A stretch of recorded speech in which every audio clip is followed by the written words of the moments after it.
Gut Punched, Alzheimer's and Caregivers. Navigating the insidious illness of Alzheimer's is something nobody asks for. The disease sneaks up on you and your loved one, and it feels like you've been sucker punched in the gut. Then you ask, where do we turn for help? Who do we call? What do we do? These questions and more are what we hope to answer and give you some direction and hope. Now let's join our host, Jeff Edwards. Glad to have you along. How you doing today? What does gut punch mean? What does gut punch mean to you? I know what it means to me. It means the time my doctor told me my wife has Alzheimer's, and it felt like somebody kicked me right in the gut, punched me right in the gut. Gut punched. You know what that feels like. And what is Alzheimer's? Well, that's a disease, most common form of dementia, a progressive brain disease that slowly destroys memories and thinking skills. It's insidious. And what are caregivers? Caregivers could be spouses, partners, adult children, parents, other relatives, siblings, aunts, nieces, nephews, in-laws, and you name it, friends and neighbors too. Whatever your relationship with the person you're caring for, it's important that you add the title caregiver to the list of things you are. And caregiving is going to be the emphasis of the podcasts that we do. We'll be talking with some doctors about Alzheimer's and medicines, et cetera, but we're going to be talking to a lot of caregivers. And today we'll be talking to somebody who was a caregiver to his wife, and we'll hear his story, because everybody's got a story. Everybody's story is different. One thing to remember, everybody knows somebody who has this illness, and it's not a lot of fun. The first key for a caregiver is to think about yourself. Sounds selfish, doesn't it? But you got to take care of yourself, because if you're sick or you're injured or you can't handle it, then you're no good for your loved one who you're caregiving for. Makes sense, doesn't it? Today, we're going to talk to a gentleman who is from Virginia, and his name is Les Berger, and we'll get back to that in just a minute. The Dubin Center has helped me exponentially with so many questions answered. It's just been great. Call today or visit us at DubinCenter.com to learn more. This is Gut Punched, Alzheimer's and Caregivers. My guest today is Major General Leslie M. Berger, USA retired former commanding general, Walter Reed Army Medical Center, and the North Atlantic Regional Medical Command. And he's also involved in the Veterans Health Administration, first as a chief medical officer, and then as a network director for Veterans Integrated Service Network 21. He also served on the Washington State Medical Board. This guy knows his stuff, and he was a caregiver to his wife, Julie Berger. And we spoke a few weeks ago, and I was impressed with Les's background and his story. So I asked if I could interview him for Gut Punched, Alzheimer's and Caregivers, and he agreed. We're talking with Les Berger. Hi, Les. How you doing today? Hi, how you doing? I'm doing fine. Can you tell us a little bit about what you've been up to lately? Well, I live in a very vibrant retirement community in Northern Virginia. Came here a couple of years ago as my wife's Alzheimer's continued to progress, so we could be closer to our kids. Mm-hmm. She passed away in December of 2021, and I've remained active in the support group, in volunteering in an adult daycare program for people with cognitive impairment, primarily Alzheimer's. I serve on a health committee in the community. I do medical writing and enjoy being around my kids and grandkids, which hadn't been the case since our first went off to college back in 1984. So it's wonderful having the family together, and boy, my wife sure would have enjoyed having the kids and grandkids around, to be sure. Yeah, makes sense. And I try to do a little traveling. Good for you. Tell us about your wife, Julie, and what did you do when you found out that she had Alzheimer's? How did that feel, and what did you do? Well, Jeff, I was married to a wonderful woman for 61 years, an absolutely brilliant, wonderful, caring wife, mom, worked for the American Red Cross for 50 years in numerous roles, Wow. traveling around the world, helping people. It was in 2015 now, Julie came to me and told me that something was wrong. There were some parts of her memory there was something very different. And she said, don't tell me that everybody, misplaces their keys. She said, I used to be able to do all kinds of math in my head and she can't do it. And, there was definitely something wrong. Right. So in 2015, she had symptoms for about a year that she managed to hide from me. So in 2015, we went to see a neuropsychologist that did an extensive battery of tests. We went back to see the neurologist, the psychologist, about a week later, and she told us that Julie had what she called MCI, a mild cognitive impairment. Okay. Which we knew nothing about at the time. And, the psychologist tried to be very upbeat and whatever, but the reality is that about 10% of people that have MCI each year go on to more significant cognitive problems, primarily Alzheimer's disease. We actually, each year, our kids and families all get together during the summer. And that summer, we sat around one evening, each with a copy of the psychologist's report, and we talked about it. Alzheimer's wasn't unknown in my wife's family. She had 2 or 3 aunts and uncles, actually, who had Alzheimer's. So we were aware of the disease. Lots of emotion, as you can imagine, with all of us sitting around and talking about what's next. Lots of tears. But that was that. Mm-hmm. We continued to try to live our life pretty normally, but Julie's symptoms continued. And so several months later, she said, I'm really getting worse. And I recognized that. So we went back to the psychologist, repeated some of the tests, and at that point diagnosed Julie with Alzheimer's disease in the early stage. Gotcha. And I think, as you know, and your listeners know, that in a way, people think of Alzheimer's as having an early, a middle, and a late stage. Right. And while I've actually met people who stayed in the early stage for 10 or 15 years. Wow. For most people, the length of the disease, 7 or 8 years, and you get into that advanced stage and die. Mm-hmm. So at that point, with the diagnosis, we tried to put our finances in order, and we established a trust for our family and rewrote our wills and went through all that kind of stuff. Julie insisted that she wanted to be in a clinical trial to help herself if she could, but to help others, which was really her main reason. And so we explored on the NIH website, the National Institutes of Health. They have a website that's called clinicaltrials.com. And we found a couple of trials Julie would be interested in that were nearby where we lived. And from that time, for about 3 years, Julie she was in 2 trials. She was in one for about 2 years where she was getting an intravenous medication every 2 weeks to every month. And at the end of 2 years, the pharmaceutical company discontinued because it was not showing to be of any help. And then she went into another trial, for probably less than a year or about a year. And at that point, she became more seriously involved, and she no longer wanted to be part of that. Mm-hmm.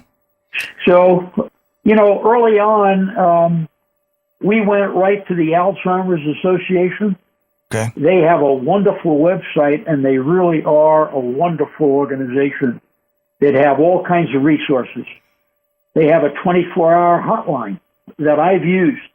When I had an issue, and I call them and get some advice from people who are trained to do that. We joined the support group. That was for caregivers as well as people affected with a cognitive impairment. Mm-hmm. That was we made wonderful friends, and it was wonderful to do it, and kind of depressing all at the same time. Yeah. There were about 20 or 30 couples involved in that. Some were husbands and wives. Some was a daughter with a mother. One was a very dear friend. And most of the people had Alzheimer's. And you really learn a lot from each other. And you contribute and help other people that maybe are at an earlier stage and are looking for more advice. And I found that to be really very, very helpful, very comforting. Julie then progressed into the middle stage where she really needed someone to be around all the time. At that point, I retired from what I was doing, my third retirement. I became her full-time caregiver. We lived in a wonderful city in Vancouver, Washington. Wonderful neighbors, a wonderful community, people so very helpful. There were lots of folks that we could lean on that would, hey,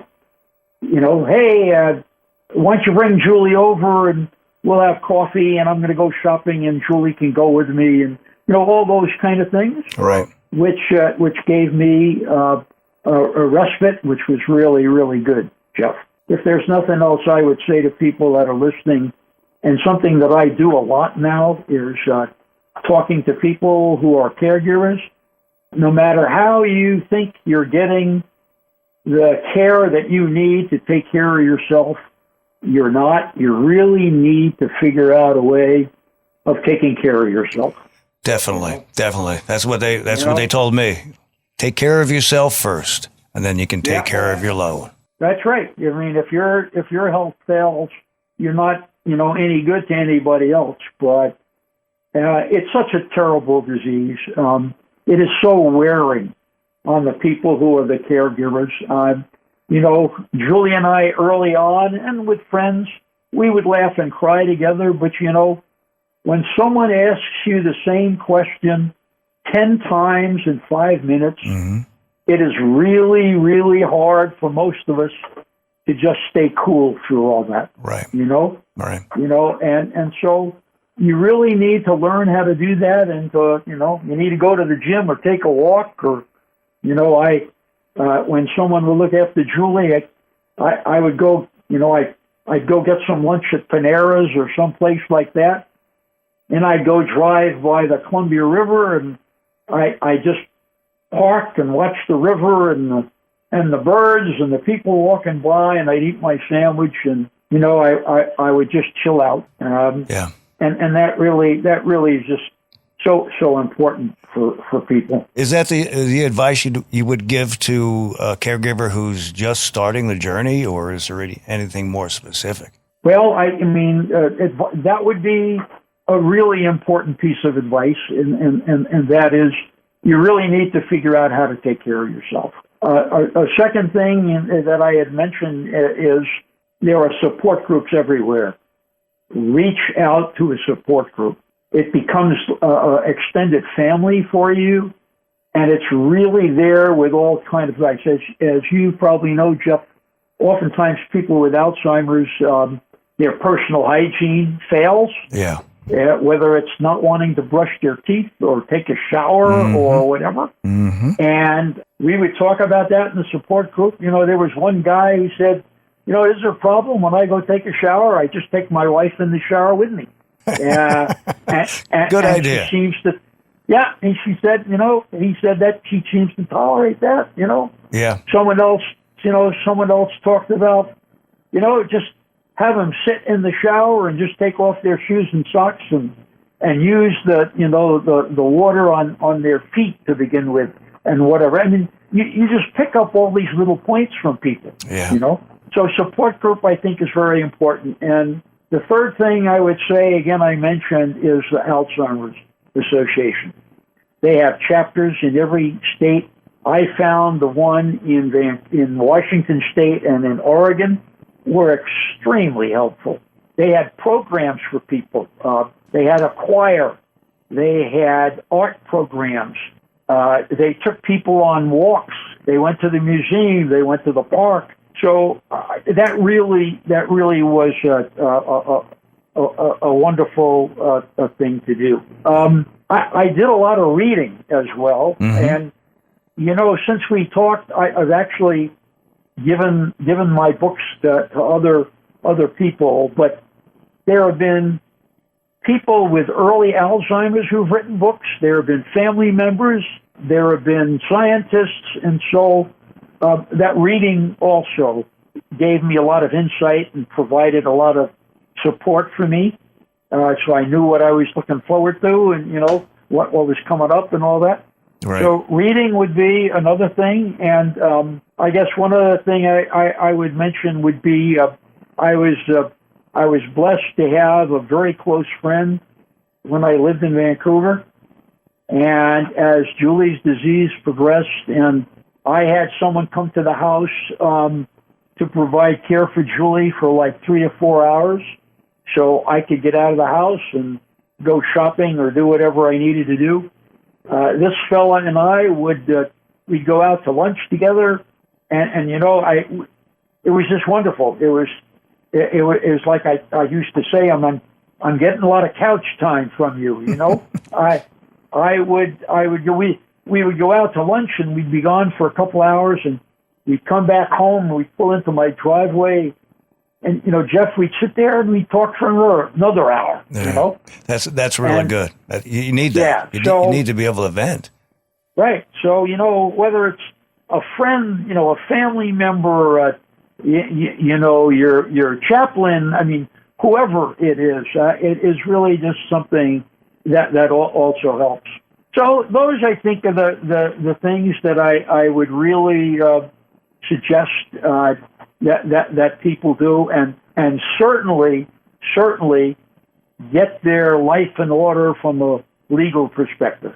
Most definitely. That's really important. Yeah, after the first year or so, Julie was not, and Julie's comprehension wasn't there anymore, and so we had to redo the wills, and I redid the trust and all those kind of things. And Julie had a cell phone, and after a while, she didn't know how to use her cell phone. Well, if you don't know what her password is to get into her cell phone, you can't use it. You can't. So, you need to be thinking of writing all that stuff down so you know what it is.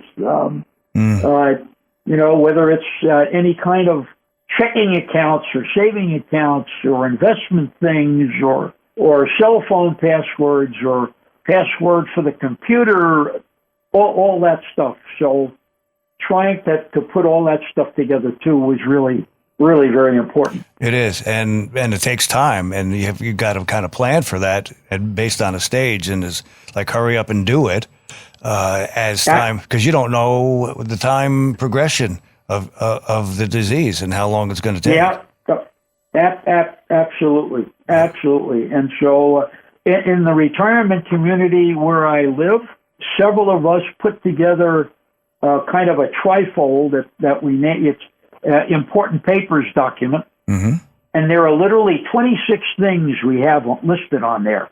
It's just a reminder, and I've used that now to make, here's my Social Security number, here's my checking account number and bank number. All that stuff is really, Facebook account.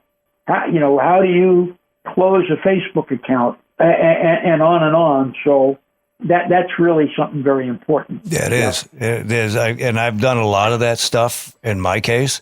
Also, there were in where I live locally in the Fort Myers, Florida area, There's a couple other programs. One is with a bracelet that I have information inside my refrigerator that has every detail about my wife, and we update it every year.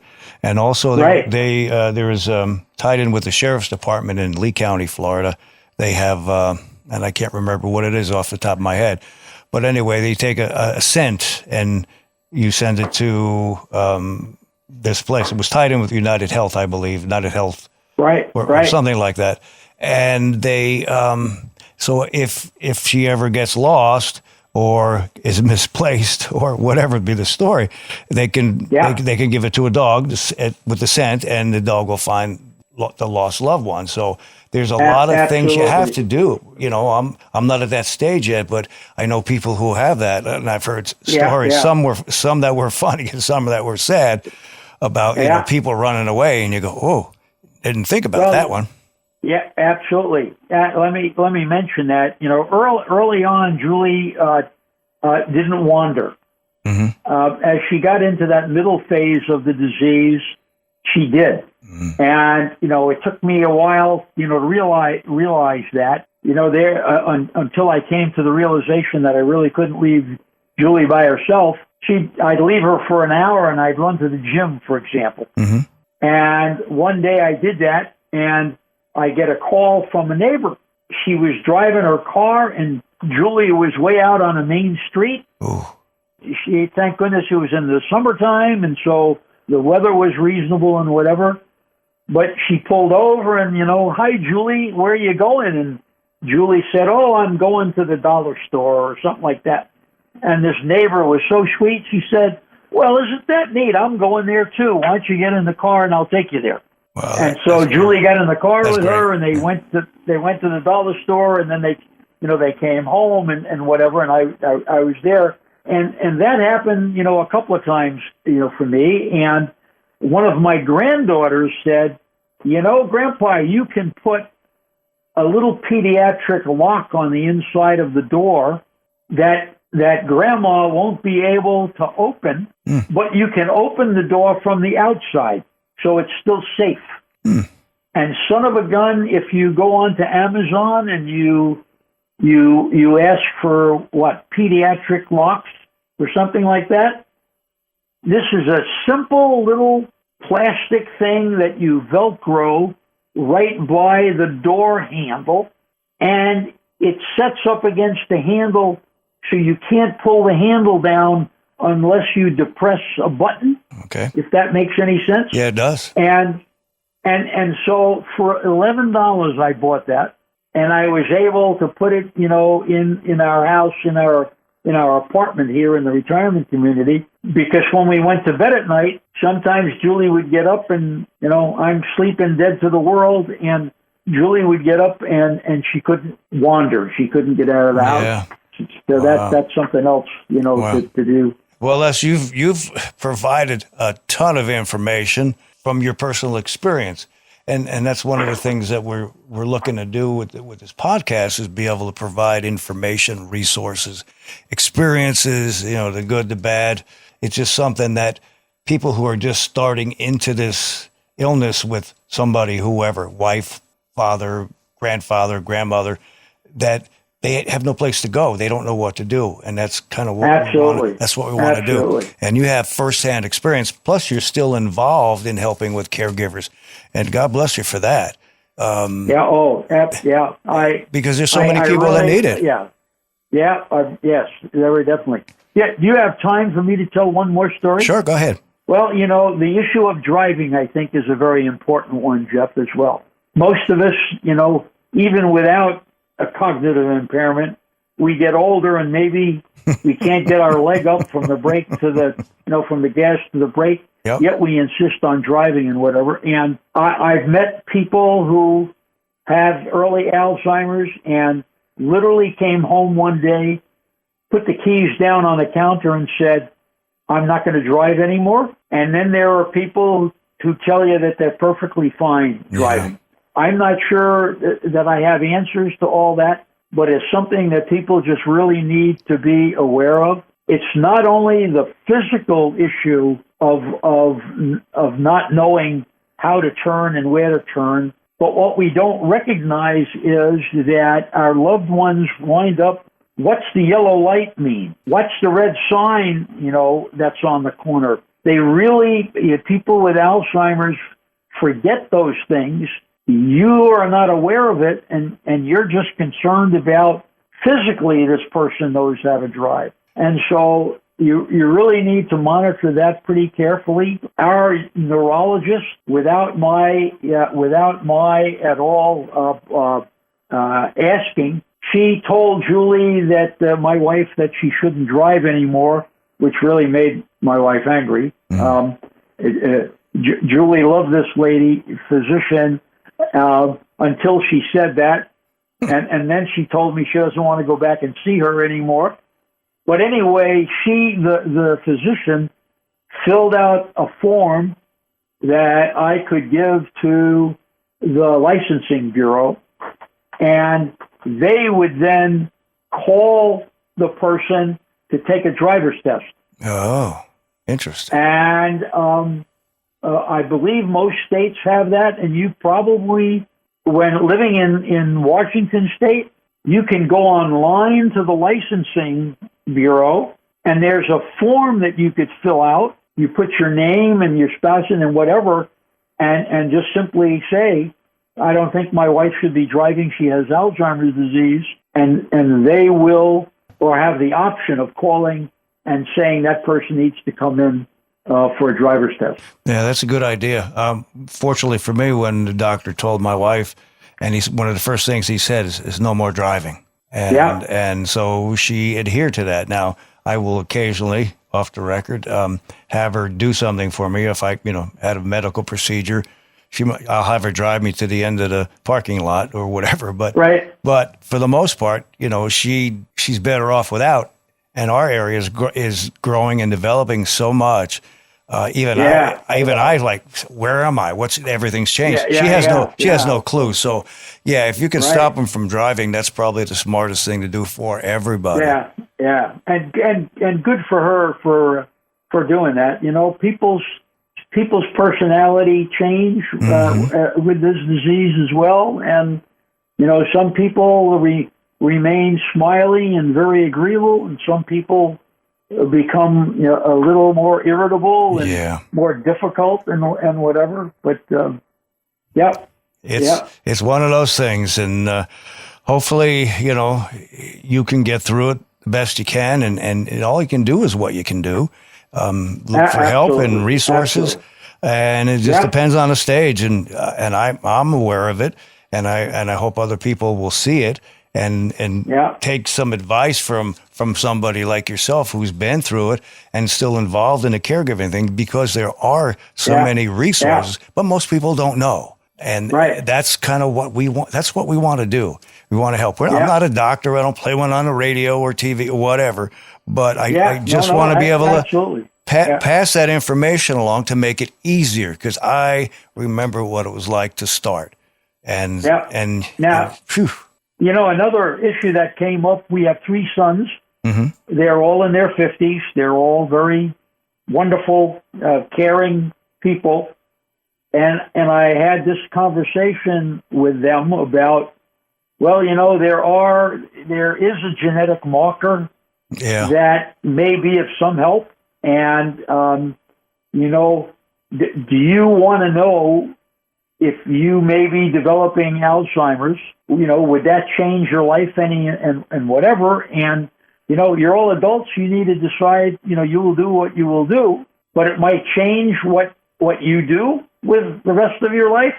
And so some of these clinical trials are for people who are younger that have Alzheimer's in their family. Yeah. Which means you would be given, the PET scans, the brain scans, to see if, in fact, your brain is accumulating the beta amyloid, that plaque. And again, some people say, I want to do that, and some people say, there's no treatment for this disease. I don't want to know. Yeah. But it's yet another thing, really, another discussion that should be had with one's family. I agree. Well, Les, it's been a pleasure. and you continue the work that you're doing. Thank you so much for your time. And I know it's going to be quite helpful for a lot of people. Well, thank you very, very much, Jeff. And again, I enjoy doing this with you. Thank you for what you're doing.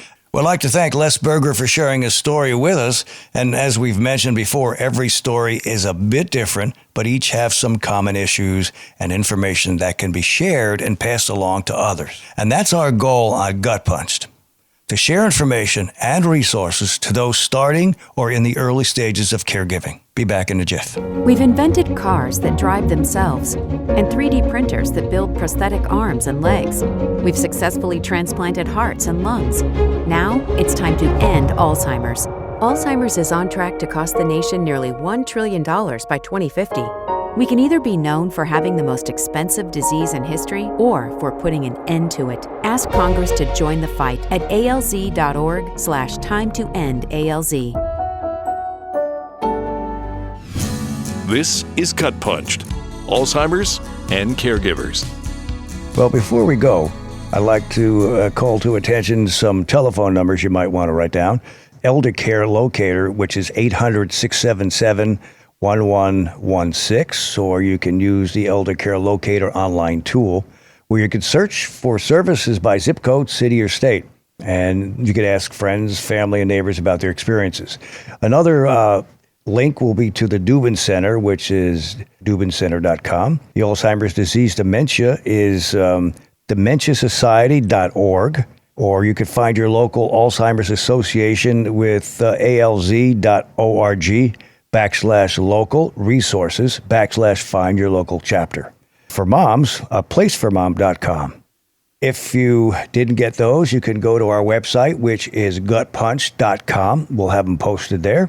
And if you didn't do that, you can also email us at gutpunchedac@outlook.com. Well, thanks for joining us. Hope you got something out of this. In future, we'll be talking with some more doctors and some more caregivers, and everybody will share their story. Everybody knows somebody who's going through this, and that's why we're here to help and educate and pass along some resources. Thank you, and we'll see you again. This has been Gut Punched, Alzheimer's and Caregivers, with your host, Jeff Edwards. Don't forget to hit that like button and subscribe to us on all the platforms like Spotify, Apple, Pandora, and more. If you have a question or want to get in touch, our email is gutpunchedac@outlook.com.